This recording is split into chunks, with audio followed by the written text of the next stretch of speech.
Education portal 3.0 में कर्मचारियों को अपने लॉगिन से 5 पॉइंट्स में अपनी ई सर्विस बुक अपडेट करना है, जिसका पहला बिंदु है प्रोफाइल फ़ोटो, जिसमें कर्मचारी अपना जो फ़ोटोग्राफ है वो अपलोड करेंगे। साथ ही स्कूल का जो फ़ोटोग्राफ है वो भी अपलोड होगा, जिसमें स्कूल का नाम और UDICE कोड लिखा रहेगा। इसके अतिरिक्त स्कूल की जो लोकेशन है वो भी कैप्चर की जाएगी और पहला जो पार्ट है प्रोफाइल फ़ोटो का वो आपको अपने मोबाइल से करना होगा। सेकंड जो पॉइंट इसका है समग्र EKYC, यहाँ पर कर्मचारी अपनी समग्र EKYC करेंगे। थर्ड पॉइंट में पर्सनल इन्फो, यहाँ पर व्यक्तिगत जानकारियाँ अपडेट की जाएंगी। और चौथा जो बिंदु है क्वालिफिकेशन, यहाँ पर शैक्षणिक योग्यता अपडेट करना है। और पांचवा बिंदु पोस्टिंग से रिलेटेड जो इन्फॉर्मेशन है वो अपडेट होना है। तो आइए देखते हैं कि कर्मचारी अपने लॉगिन से एजुकेशन पोर्टल 3.0 में अपनी ई सर्विस बुक कैसे अपडेट करें। तो इसके लिए सबसे पहले तो हमें किसी भी ब्राउज़र में एजुकेशन पोर्टल 3.0 को ओपन करना है और इसमें अपने यूनिक ID और पासवर्ड से लॉगिन कर लेना है। अब जैसे ही हम लॉगिन करेंगे एक नया इंटरफेस हमारे सामने आएगा, जहां लेफ़्ट साइड में काफ़ी सारे ऑप्शन दिए गए हैं। इसका सेकंड ऑप्शन हमें ओपन करना है एम्प्लॉय डायरेक्टरी। जैसे ही हम इसे ओपन करते हैं तो एक नए पेज में ई सर्विस बुक लिखा हुआ है, इसे क्लिक करें। क्लिक करने के बाद में ई सर्विस बुक का जो ऑप्शन आता है इसे ओपन कर लें। ओपन करते ही अब नए पेज में हम अपनी ई सर्विस बुक जो सेवा पुस्तिका है ऑनलाइन, इसे अपडेट कर सकते हैं। इसके लिए जो पहला पार्ट दिया गया है प्रोफाइल फ़ोटो का, तो इसे आपको अपने मोबाइल से ही अपडेट करना होगा। और दूसरी बात कि आपको अपने स्कूल से ही इस पार्ट को अपडेट करना है अपने मोबाइल से। तो आइए देखते हैं कि मोबाइल से कैसे अपडेट करें। एजुकेशन पोर्टल 3.0 में कर्मचारियों को अपनी ई सर्विस बुक 5 पॉइंट्स में अपडेट करना है, जिसका पहला बिंदु है प्रोफाइल फ़ोटो का, जिसमें कर्मचारी अपना जो फ़ोटोग्राफ है इसे अपलोड करेंगे। और इसके लिए जो फॉर्मेट है JPG, JPEG या फिर PNG फॉर्मेट में अपना फ़ोटोग्राफ अपलोड कर सकते हैं। सेकंड जो इसमें दिया गया है स्कूल फ़ोटोग्राफ अपलोड करने का। स्कूल फ़ोटोग्राफ में स्कूल का नाम और UDICE कोड दिखना चाहिए। साथ ही स्कूल की जो लोकेशन है वो भी इसमें कैप्चर की जाएगी। अब फ़ोटोग्राफ अपलोड करना बहुत ही आसान काम है, कर सकते हैं, लेकिन इसमें कुछ कर्मचारियों को समस्या हो सकती है। समस्या इस प्रकार से कि जिस ब्राउज़र में आपने पोर्टल ओपन किया है उस ब्राउज़र को लोकेशन और जो कैमरा है इसकी परमिशन, इसका एक्सेस देना होगा। अब ब्राउज़र को एक्सेस कैसे दें, परमिशन कैसे दें, इसे थोड़ा सा ध्यान से समझना है। इसके लिए करना क्या है, 2 सेटिंग हम करेंगे। पहली सेटिंग कि जिस ब्राउज़र में आपने पोर्टल ओपन किया है वहाँ राइट कॉर्नर पर सबसे ऊपर टॉप में आप देखेंगे कि तीर का निशान या फिर 3 डॉट दिखाई देंगे। इस पर आपको क्लिक करना है और नीचे आप देखेंगे कि सेटिंग का एक ऑप्शन आएगा, इसे ओपन कर लें। ओपन करने के बाद में नीचे स्क्रॉल करने पर एक ऑप्शन आपको दिखेगा साइट सेटिंग का, इसे ओपन करें। और यहाँ से आप देख सकते हैं कि पहले 2 ऑप्शन आए हुए हैं, लोकेशन और कैमरे का। तो दोनों ही ऑप्शनों को आपको अलाउ करना है। तो हम लोकेशन पर क्लिक करते हैं और यहाँ से इसे इनेबल कर देंगे। साथ ही आप देखें तो नीचे एंड्रॉयड सेटिंग भी लिखा हुआ है, तो इस पर क्लिक करना है और यहाँ से लोकेशन को आपको ऑन कर लेना है। अब बैक हो जाएं। इसी प्रकार से आपको जो कैमरा है, जो ब्लॉक है, इसे ऑन कर लेना है। तो यहाँ से कैमरा को हम ऑन कर लेते हैं और बैक हो जाते हैं। पहली सेटिंग हमने कर लिया। सेकंड आपको करना क्या है, अपने मोबाइल की जो सेटिंग है इसे ओपन करना है। साथ ही जो ऐप है इसमें आपको आना है और ऐप मैनेजमेंट को ओपन करना है। अब यहाँ पर जिस ब्राउज़र में आपने पोर्टल ओपन किया है उस ब्राउज़र को आपको चेक करना है। जैसे हमने क्रोम ब्राउज़र में ओपन किया है तो क्रोम ब्राउज़र को हम ओपन करेंगे और यहाँ से परमिशन को हम अलाउ करेंगे। सेकंड नंबर पर आप देखेंगे कि परमिशन लिखा हुआ है, इसे ओपन करें और यहाँ आप देख सकते हैं कि ब्राउज़र को कौन कौन सी परमिशन हमने दिया है वो ऊपर है और कौन सी परमिशन नहीं दिया है वो नीचे आप देख सकते हैं नॉट अलाउड में। तो यहाँ से कैमरा को आपको अलाउ करना है। इसके बाद में आपको जो लोकेशन है इसे अलाउ कर देना है। और थर्ड एक और ऑप्शन इसमें मिलेगा आपको फ़ोटो एंड वीडियो का, तो इसे भी आपको अलाउ कर देना है और बैक हो जाएं। अब हम सीधे पोर्टल पर आते हैं ब्राउज़र में और अब हम फ़ोटोग्राफ्स जो है इसे अपलोड करके देखेंगे। जैसे हमने बैक कर लिया और यहाँ से अब ओपन कैमरा, इस पर हम क्लिक करते हैं। क्लिक करने के बाद में हमारे मोबाइल का जो कैमरा है वो ओपन हो जाएगा। अब आपको अपने स्कूल का जो फ़ोटोग्राफ है वो ले लेना है, जिसमें स्कूल का नाम और डाइस कोड दिखना चाहिए। तो हम यहाँ से जो सेकंड ऑप्शन है कैप्चर फ़ोटो, इस पर क्लिक करते हैं। जैसे ही हमने कैप्चर फ़ोटो पर क्लिक किया तो फिर से यहाँ पर एक पॉपअप मैसेज आ रहा है कि इस साइट के लिए जो एक्सेस है लोकेशन, डिवाइस की लोकेशन वो ऑन नहीं है। तो यहाँ से अलाउ करते हैं, फिर भी नहीं हुआ तो हम इसे कैंसिल करते हैं। फ़ोटो तो आ गया है, लेकिन करना क्या है, फिर से 3 डॉट पे आना है आपको और यहाँ से सेटिंग को ओपन करना है, फिर से साइट सेटिंग में आना है आपको और यहाँ पर लोकेशन पर क्लिक करना है। और आप देखेंगे कि यहाँ पर जो पोर्टल की साइट है एजुकेशन पोर्टल 3.0 की, वो ब्लॉक है। तो यहाँ से आपको फिर से अलाउ करना है। तो हमने अलाउ कर दिया। अब बैक होते हैं हम फिर से और हम कैमरा ओपन करेंगे और ओपन कैमरा पर क्लिक करते हैं। जैसे हमने क्लिक किया तो कैमरा ओपन हो गया है। अब इसे हम कैप्चर करेंगे। जैसे हम कैप्चर करते हैं तो आप देख सकते हैं कि यहाँ पर नीचे लोकेशन आ चुकी है, अर्थात हमने सारी परमिशन दे दिया। अब स्क्रीन को साइड में स्क्रॉल करेंगे और यहाँ पर हम अपना जो फोटोग्राफ है वो अपलोड करेंगे। इसे अपलोड करने के लिए अपलोड फ़ोटो इस ऑप्शन पर हम क्लिक करते हैं और अपना जो फोटोग्राफ है इसे सेलेक्ट कर लें। जैसे हम सेलेक्ट करेंगे तो आप देख सकते हैं यहाँ पर जो फोटोग्राफ है वो आ चुका है। तो इस प्रकार से आप चेक कर लें, फ़ोटो आपका जो है अच्छे से दिखे, स्पष्ट हो, साथ ही यहाँ पर लोकेशन आई है या नहीं वो सब कुछ अच्छे से चेक कर लें। और इसके बाद में आपको सेव एंड नेक्स्ट पर क्लिक कर देना है। जैसे हम सेव एंड नेक्स्ट पर क्लिक करेंगे तो यहाँ पर एक पॉपअप मैसेज आएगा कि do you want to upload, तो हमें यस अपलोड इस ऑप्शन पर क्लिक कर देना है। जैसे हम क्लिक करेंगे तो यहाँ पर सक्सेस का एक मैसेज आ जाएगा। अब इसके बाद में हमें अगली प्रोसेस करना है। अगली जो प्रोसेस है समग्र ई-KYC की, जिसे आप किसी भी सिस्टम में कर सकते हैं या फिर आप चाहें तो अपने मोबाइल से भी कर सकते हैं। तो आइए देखते हैं इसकी नेक्स्ट प्रोसेस। अब हमने अपना फ़ोटोग्राफ और स्कूल का फ़ोटोग्राफ इसमें अपलोड कर दिया। पहला जो पार्ट था हमारा प्रोफाइल फ़ोटो, इसे अपडेट कर दिया। अब हमें करना होगा समग्र ई-KYC, जहां पर हमें सबसे पहले अपनी जो समग्र आईडी है 9 अंकों की वो दर्ज करना है, जिसमें एक OTP आएगा। OTP के लिए सेंड OTP इस ऑप्शन पर हमें क्लिक करना है। जैसे हम क्लिक करते हैं तो यहाँ पर एक पॉपअप मैसेज आता है, do you want to send OTP, हमें यस कर देना है। जैसे हम यस करेंगे हमारे रजिस्टर्ड मोबाइल नंबर पर एक OTP आएगा, जिसका सक्सेस का मैसेज यहाँ पर देख सकते हैं। ओके कर देते हैं। अब जो OTP हमारे मोबाइल में आया है उसे इस बॉक्स में फिल करना है। OTP फिल कर देने के बाद में सबमिट OTP यहाँ पर क्लिक करें। जैसे हम क्लिक करते हैं तो OTP वेरीफाई के लिए यहाँ पॉपअप मैसेज आएगा, जिसे आपको यस करना है। जैसे हम यस करते हैं यहाँ पर OTP वेरीफाई का सक्सेस का मैसेज आ जाएगा, जिसे आपको ओके कर देना है। अब यहाँ पर आप देख सकते हैं कि आपके समग्र में जिस प्रकार से आपका नाम लिखा हुआ है वो सारी डिटेल यहाँ पर आ जाएगी। आप स्क्रीन को नीचे स्क्रॉल कर सकते हैं, यहाँ पर सारी डिटेल देख लें और इसके बाद में यदि सभी जानकारी सही है तब आपको सेव एंड नेक्स्ट पर क्लिक कर देना है। जैसे हम क्लिक करेंगे तो फिर से एक मैसेज आएगा, आपको यहाँ पर यस कर देना है।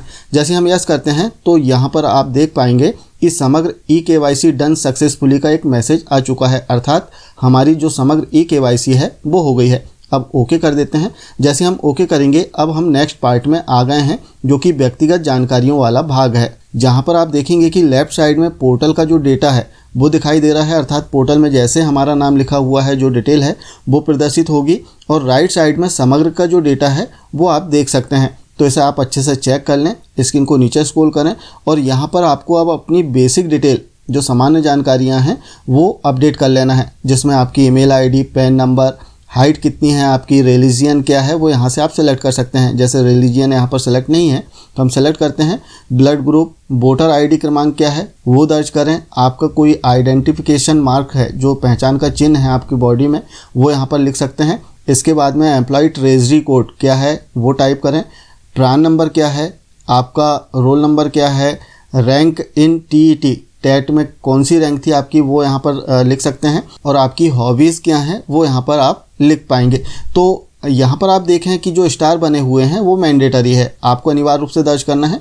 जिनमें स्टार नहीं है वो आप ना भी फिल करें तो प्रोसेस आगे हो जाएगी। इतनी जानकारियाँ फिल कर देने के बाद में अब आपको स्क्रीन को नीचे स्क्रॉल करना है और यहाँ पर आपका जो एड्रेस है, प्रेजेंट एड्रेस, वो फिल करना होगा। तो सबसे पहले तो जो स्टेट है वो सिलेक्ट कर लें। स्टेट के बाद में जो डिवीज़न है वो आपको सिलेक्ट करना होगा। तो यहाँ से हम, जैसे हमारा जबलपुर डिवीज़न है तो यहाँ से जबलपुर सिलेक्ट करेंगे। इसके बाद में डिस्ट्रिक्ट, जो भी डिस्ट्रिक्ट है, ज़िला है, वो सिलेक्ट करें। ब्लॉक सिलेक्ट कर लें और इसके बाद में आपका जो पिन कोड है वो यहाँ पर टाइप कर देना है। आगे आप देखेंगे कि आपका जो एड्रेस है वो लिखा हुआ है, यदि त्रुटिपूर्ण है तो इसमें आप सुधार कर सकते हैं, या कोई नया एड्रेस आपको फिल करना हो वो आप यहाँ पर टाइप करें। एड्रेस टू लाइन 2 यहाँ पर आपको लिखना होगा, चूँकि स्टार बना हुआ है तो मैंडेटरी है, आपको अनिवार्य रूप से लिखना है। अब इसके बाद में आपको अपना परमानेंट एड्रेस बताना है। नीचे आप देखेंगे परमानेंट एड्रेस लिखा हुआ है। अब इसके बाद में आपको अपनी फैमिली की डिटेल बताना है। नीचे वाला जो पार्ट है यहाँ पर फैमिली की डिटेल, तो पहला जो है गार्जियन रिलेशन, तो सबसे पहले आपको रिलेशन बताना है। गार्जियन रिलेशन जो है तो किसकी डिटेल आप फिल कर रहे हैं, जैसे वाइफ की डिटेल फिल कर रहे हैं तो यहाँ पर वाइफ हस्बैंड सेलेक्ट करें, और रिलेटिव टाइप यहाँ पर जो भी आपके हस्बैंड का नाम टाइप करना चाह रहे हैं या वाइफ का तो वो टाइप करें, और उनकी जो डेट ऑफ बर्थ है वो फिल करें और ऐड पर क्लिक करें। तो इस प्रकार से एक मेंबर की डिटेल हमने फिल किया, सिंपली ऐड पर हम क्लिक करेंगे। जैसे ही ऐड पर हम क्लिक करते हैं यहाँ पर जिस मेंबर को हमने ऊपर एंटर किया था उनका नाम और उनकी डिटेल आ गई है। यदि त्रुटिपूर्ण जानकारी है तो यहाँ से आप रिमूव कर सकते हैं। इसी प्रकार अनफैमिली मेंबर्स की जानकारी इसमें एक एक करके आपको ऐड करना है, तो हम यहाँ से ऐड कर लेते हैं। इस प्रकार से हमने सभी मेंबर्स की जो डिटेल है इसमें ऐड कर लिया है। यदि कोई त्रुटिपूर्ण एंट्री इसमें हो गई है तो आप रिमूव भी कर सकते हैं। इसके बाद में आपको स्पाउस की जो डिटेल है वो देना है, जैसे पति पत्नी यदि सरकारी कर्मचारी हैं या फिर नहीं हैं, जो भी है वो यहाँ से आपको बताना होगा। तो हमने इसमें सेकंड ऑप्शन सेलेक्ट किया है कि विवाहित है लेकिन जो जीवन साथी हैं वो गवर्नमेंट एम्प्लॉय नहीं है, इस ऑप्शन को हमने सेलेक्ट कर लिया। इसके बाद में हम देखेंगे कि हेल्थ एंड डिसेबिलिटी की जो इन्फॉर्मेशन है वो इसमें एंटर करना होगा। तो यदि किसी प्रकार की डिसेबिलिटी है तब आपको यहाँ पर टिक करके बताना होगा कि किस प्रकार की डिसेबिलिटी है, यस है या नहीं है, वो आपको सेलेक्ट करना है, और नहीं है तब इसे ऐसे ही रहने दें। आगे यदि हम देखें तो पोस्टिंग की जो डिटेल है वो इसमें दर्ज करना होगा। तो यहाँ पर हमें अपनी जो पोस्टिंग डिटेल है वो दर्ज करना है, जो कि पहले से प्रीफिल्ड है। लेकिन यदि इसमें कोई चेंज करना हो तो आपको ऊपर जो चेक बॉक्स है इस पर टिक करके आप चेंज कर सकते हैं। जैसे यहाँ पर आप देखेंगे कि फर्स्ट अपॉइंटमेंट ज्वाइनिंग डेट यहाँ पर दर्ज नहीं है, तो हम चेक बॉक्स पर टिक करेंगे और यहाँ पर जो डेट है वो टाइप करेंगे। साथ ही इसका जो लेटर है PDF फॉर्मेट में मैक्सिमम 100 KB तक आपको इसमें अपलोड करना होगा, जिसके ऑप्शन नीचे दिए गए हैं। तो हम यहाँ पर डेट फिल करते हैं और जो ऑर्डर है इसे अपलोड करेंगे। तो हमने जो डेट है वो यहाँ पर फिल किया। अब इससे रिलेटेड जो डॉक्यूमेंट्स है वो हमें इसमें PDF फॉर्मेट में अपलोड करना है। ध्यान देने वाली बात कि यहाँ पर 100 KB से अधिक जो फाइल है वो अपलोड नहीं होगी। इसके लिए चूज़ फाइल पर हम क्लिक करते हैं। जैसे हम क्लिक करेंगे तो एक बॉक्स ओपन होगा जहाँ पर आपने जो PDF है जहाँ सेव करके रखा है वो आपको सेलेक्ट कर लेना है, और इसके बाद इसे यहाँ पर अपलोड कर दें। जैसे हमने क्लिक किया यहाँ पर जो फाइल है वो अपलोड हो चुकी है। इसी प्रकार यदि हम देखें तो इसमें करंट पोस्टिंग ऑर्डर डॉक्यूमेंट्स, यहाँ पर आप देख सकते हैं डॉक्यूमेंट्स नॉट अवेलेबल। तो यहाँ चेक बॉक्स पर टिक करके आप डॉक्यूमेंट्स को अपलोड कर सकते हैं। जैसे हमने चेक बॉक्स पर टिक किया, नीचे अपलोड करने के लिए ऑप्शन आ जाएंगे। अब आपको चूज़ फाइल पर क्लिक करना है और जो डॉक्यूमेंट्स है इसमें आपको अपलोड करना है। तो हमने इसमें अपलोड किया। अब स्क्रीन को नीचे स्क्रॉल करना है। एक बार आप जानकारी अच्छे से चेक कर लें। सभी जानकारियां दर्ज कर देने के बाद में, डॉक्यूमेंट्स अपलोड करने के बाद में, अब आपको सेव एंड नेक्स्ट पर क्लिक करना है। जैसे हम क्लिक करेंगे यहाँ पर एक पॉपअप मैसेज आएगा, आपको यस सेव इट इस ऑप्शन पर क्लिक करना है। जैसे क्लिक करते हैं तो यहाँ पर सेव्ड सक्सेसफुली का एक मैसेज आ जाएगा, आपको ओके करना है। अब हम अगले पार्ट में आ गए हैं जहाँ पर हमें अपनी जो क्वालिफ़िकेशन है इसे अपडेट करना है, जिसमें आप देखेंगे कि पहले से कोई भी एंट्री नहीं है, हमें एक एक करके सारी एंट्री करना है, जिसमें हाई स्कूल से लेकर जहाँ तक जितनी भी आपकी शैक्षणिक योग्यताएं हों, जिसमें व्यावसायिक योग्यता भी आपको ऐड करना होगा। तो आइए कैसे ऐड करना है इसे देखते हैं।